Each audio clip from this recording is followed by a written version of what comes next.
الرجیم بسم اللہ الرحمن الرحیم وَإِذْ قَالَ رَبُّكَ لِلْمَلَائِكَةِ إِنِّي جَاعِلٌ فِي الْأَرْضِ خَلِيفَةً قَالُوا أَتَجْعَلُ فِيهَا مَن يُفْسِدُ فِيهَا وَيَسْفِكُ الدِّمَاءَ وَنَحْنُ نُسَبِّحُ بِحَمْدِكَ وَنُقَدِّسُ لَكَ قال انی اعلم ما لا تعلمون۔ صدق اللہ مولانا العلی العظیم وبلغنا نبیہ ورسولہ الکریم۔ محترم احباب، آج کے درس سے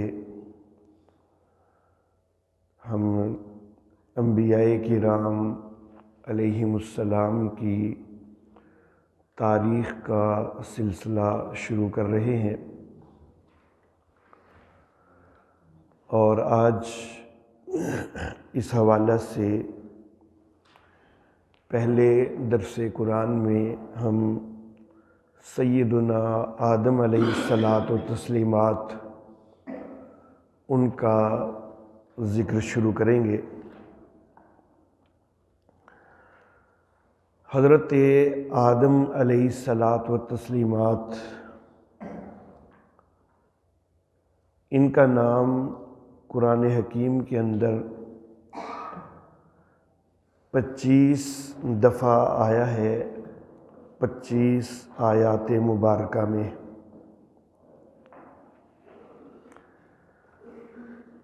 ان میں سے بعض مقامات وہ ہیں کہ جہاں خاص حضرت آدم علیہ الصلاۃ والتسلیمات کا ہی تذکرہ کرنا مقصود ہے۔ ایک مقام ان میں سے وہ بھی ہے کہ جہاں حضرت آدم علیہ الصلاۃ والتسلیمات کے بیٹوں حابیل اور قابیل کا تذکرہ ہے، اور کچھ مقامات وہ بھی ہیں کہ جہاں حضرت آدم علیہ الصلاۃ والتسلیمات کا نام تو آیا ہے، لیکن وہ اس انداز میں ہے کہ یا بنی آدم، یا بنی آدم، یا ذریت آدم، تو اس میں نسل انسانی مراد ہوتی ہے۔ بہرحال نام جو آیا ہے آپ کا 25 آیات مبارکہ میں آیا ہے، اور ہر آیت مبارکہ میں ایک ایک دفعہ آیا ہے، 25 دفعہ آیا ہے۔ دوسری سورہ المبارکہ البقرہ آیت نمبر 31، پھر سورہ البقرہ کی ہی آیت نمبر 33، سورہ البقرہ کی ہی آیت نمبر 34، سورہ البقرہ کی ہی آیت نمبر 35، سورہ البقرہ کی ہی آیت نمبر 37۔ اس کے بعد تیسری سورہ مبارکہ سورہ آل عمران، اس کی آیت نمبر 33، سورہ آل عمران کی آیت نمبر 59۔ اس کے بعد پانچویں سورہ مبارکہ سورۃ المائدہ، اس کی آیت نمبر 27۔ اس کے بعد ساتویں سورہ مبارکہ سورۃ الاعراف، اس کی آیت نمبر 11، پھر سورۃ الاعراف کی ہی آیت نمبر 19، سورۃ الاعراف کی ہی آیت نمبر 26، سورۃ الاعراف کی ہی آیت نمبر 27، سورۃ الاعراف کی ہی آیت نمبر 31، سورۃ الاعراف کی ہی آیت نمبر 35، اور سورۃ الاعراف کی ہی آیت نمبر 172۔ اس کے بعد 70ویں سورۃ مبارکہ ہے سورہ بنی اسرائیل، اس کی آیت نمبر 61، اور پھر سورہ بنی اسرائیل کی ہی آیت نمبر 70۔ اس کے بعد 18ویں سورہ مبارکہ ہے سورۃ الکہف، اس کی آیت نمبر 50۔ اس کے بعد 19ویں سورہ مبارکہ سورۃ مریم، اس کی آیت نمبر 58۔ اس کے بعد 20ویں سورہ مبارکہ سورۃ طٰہٰ، اس کی آیت نمبر 115، سورہ طٰہٰ کی ہی آیت نمبر 116، سورہ طٰہٰ کی ہی آیت نمبر 117، سورہ طٰہٰ کی ہی آیت نمبر 120 اور سورہ طٰہٰ کی آیت نمبر 121، اور اس کے بعد سب سے آخری مقام 36ویں سورہ مبارکہ سورہ یاسین، اس کی آیت نمبر 60۔ تو یہ 25 مقامات ہیں کہ جن میں حضرت آدم علیہ السلام کا باقاعدہ نام آیا ہے۔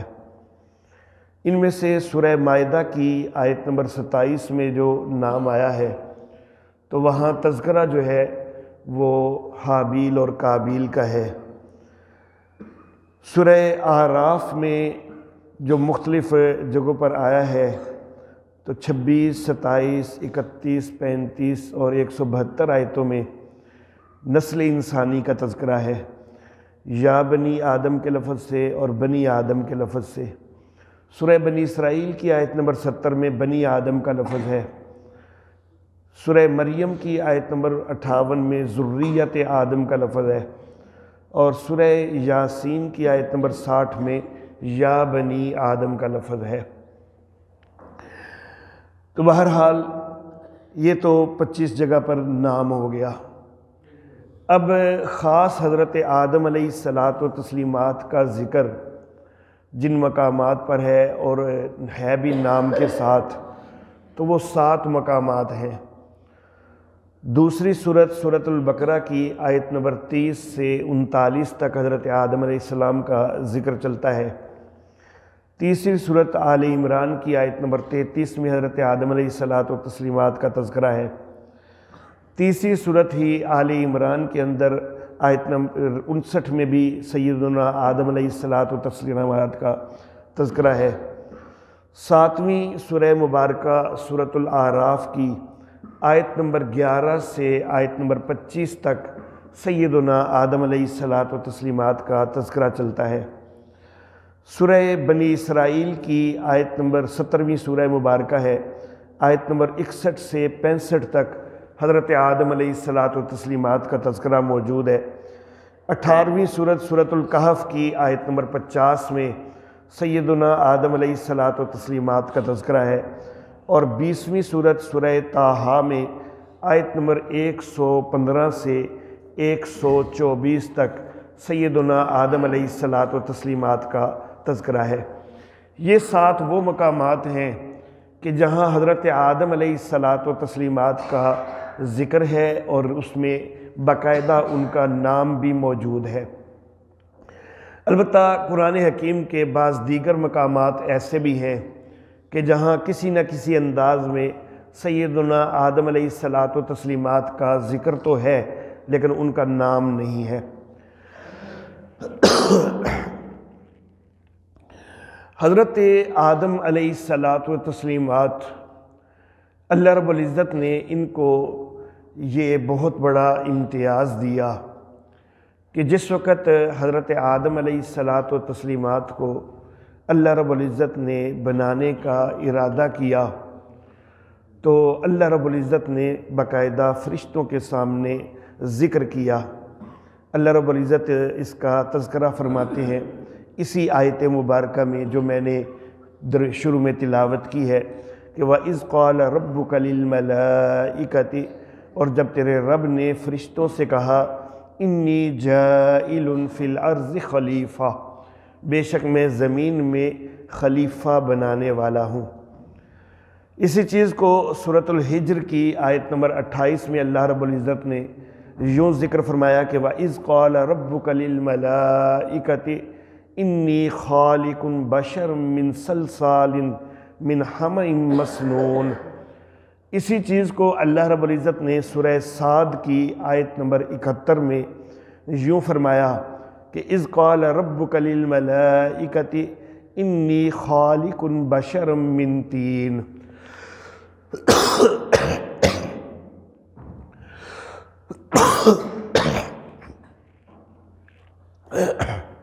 حضرت آدم علیہ الصلاۃ و تسلیمات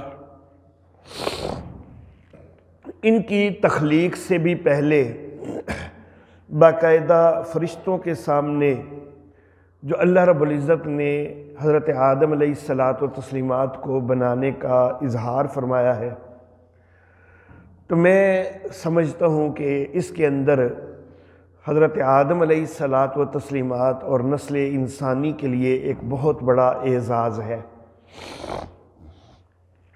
اللہ رب العزت نے یہ جو ارشاد فرمایا کہ انی جاعل فی الارض خلیفہ،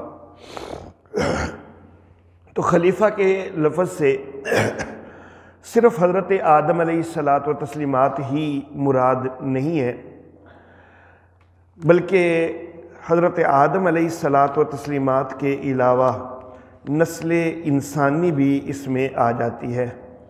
اس حوالہ سے میں آیت مبارکہ ذکر کرنا چاہوں گا، سورۃ النمل ہے،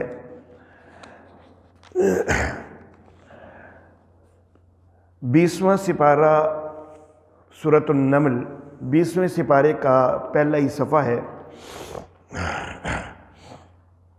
سورۃ النمل کی آیت نمبر 62 ہے۔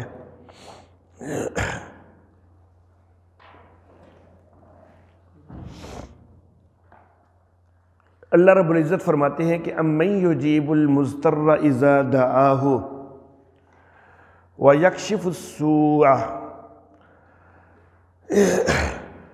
کہ بھلا وہ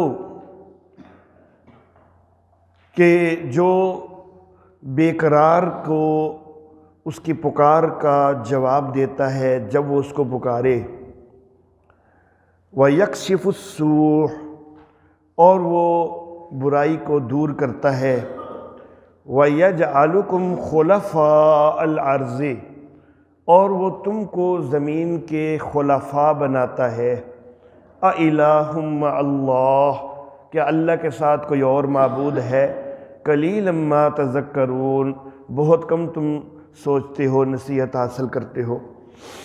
تو بہرحال اس آیت مبارکہ میں پوری نسل انسانی کے لیے واضح طور پر یہ فرمایا کہ وَيَجْعَلُكُمْ خُلَفَاءَ الْأَرْضِ، تو صرف سیدنا آدم علیہ الصلاۃ والتسلیمات کے لیے ہی خلیفہ کا لفظ نہیں ہے، نسل انسانی کے لیے بھی ہے۔ تو حضرت آدم علیہ الصلاۃ والتسلیمات کے بنانے سے پہلے جو اللہ رب العزت نے یہ ذکر فرمایا فرشتوں کے سامنے کہ انی جاعل فی الارض خلیفہ، اس میں سیدنا آدم علیہ السلام کے لیے بھی ایک بہت بڑا اعزاز ہے اور نسل انسانی کے لیے بھی بہت بڑا اعزاز ہے۔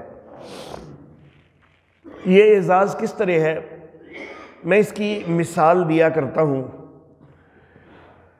کہ ایک مصور کئی قسم کی تصاویر بناتا ہے، عام طور پر اس کا انداز یہ ہوتا ہے کہ وہ تصاویر بناتا ہے اور بنانے کے بعد وہ اپنے دوست احباب وغیرہ کے سامنے اپنی تصاویر پیش کرتا ہے۔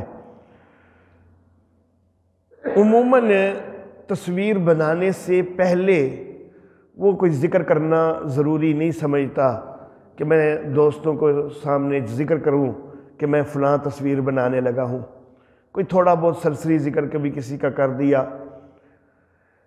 لیکن یہی مصور جو کہ عام طور پر اس کا طرز یہ ہے کہ تصویریں بناتا ہے اور اس کے بعد لوگوں کے سامنے کرتا ہے، جب اسی مصور کے ذہن میں کوئی بڑا اچھوتا خیال آ جائے نا، جب یہ سمجھتا ہو کہ اب میں جو چیز بنانے لگا ہوں تو وہ کوئی شاہکار چیز بنے گی، تو اس چیز کو بنانے سے پہلے بھی وہ اپنے کئی قریبی دوستوں کے سامنے اظہار کرتا ہے کہ تم نے میری پہلے بھی بڑی تصاویر بنائی ہوئی دیکھی ہیں، لیکن اب دیکھنا کہ میں کیا بنانے لگا ہوں۔ تو یہ جس وقت یہ چیز آتی ہے نا کہ اب دیکھنا میں کیا بنانے لگا ہوں، تو یہ اس وقت ہوتا ہے کہ جب کوئی شاہکار تخلیق کیا جا رہا ہو۔ تو اللہ رب العزت نے بھی بڑی ساری مخلوقات کو پیدا فرما دیا، لیکن کسی مخلوق کو پیدا فرمانے سے پہلے اللہ رب العزت نے اس سے پہلے دیگر مخلوقات میں سے کسی مخلوق کے سامنے یہ ذکر نہیں کیا کہ میں دیکھو اب کیا بنانے لگا ہوں۔ انسان وہ واحد مخلوق ہے کہ جس کو بنانے سے پہلے اللہ رب العزت نے باقاعدہ فرشتوں کے سامنے ذکر کیا کہ انی جائل فی الارض خلیفہ، بے شک میں زمین میں خلیفہ بنانے والا ہوں۔ تو معلوم ہوا کہ انسان جو ہے وہ اللہ رب العزت کا شاہکار ہے، یہ شاہکار فطرت ہے، اسی لیے اللہ رب العزت نے اس کی تخلیق سے پہلے جو ہے باقاعدہ فرشتوں کے سامنے اظہار کیا۔ اللہ اللہ۔ لیکن یہاں پر میں یہ بھی عرض کرنا چاہوں گا کہ ہے تو یہ شاہکار، لیکن یہ انسان بن کے رہے تو پھر شاہکار ہے۔ اگر یہ اپنی انسانیت سے گر جائے تو پھر تو یہ بروں سے بھی برا ہو جاتا ہے، پھر یہ اولئک کالانعام بل ہم اضل کا مصداق بن جاتا ہے کہ وہ جانوروں کی طرح ہیں بلکہ جانوروں سے بھی برے ہیں، پھر تو یہ اس کا بھی مصداق بن جاتا ہے۔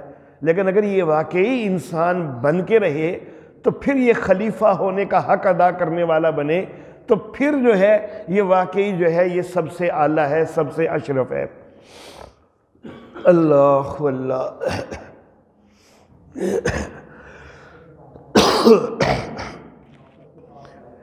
تو یہ بہت بڑا اعزاز سیدنا آدم علیہ الصلاۃ والتسلیمات کو اور نسل انسانی کو حاصل ہوا، اور انہی لفظوں کے اندر ایک اور اعزاز بھی ہے کہ صرف ذکر ہی نہیں کیا، اللہ رب العزت نے باقاعدہ ایک حیثیت کا بھی تعین کیا کہ جس کو میں بنا رہا ہوں وہ خلیفہ ہے، جس کو میں بنا رہا ہوں۔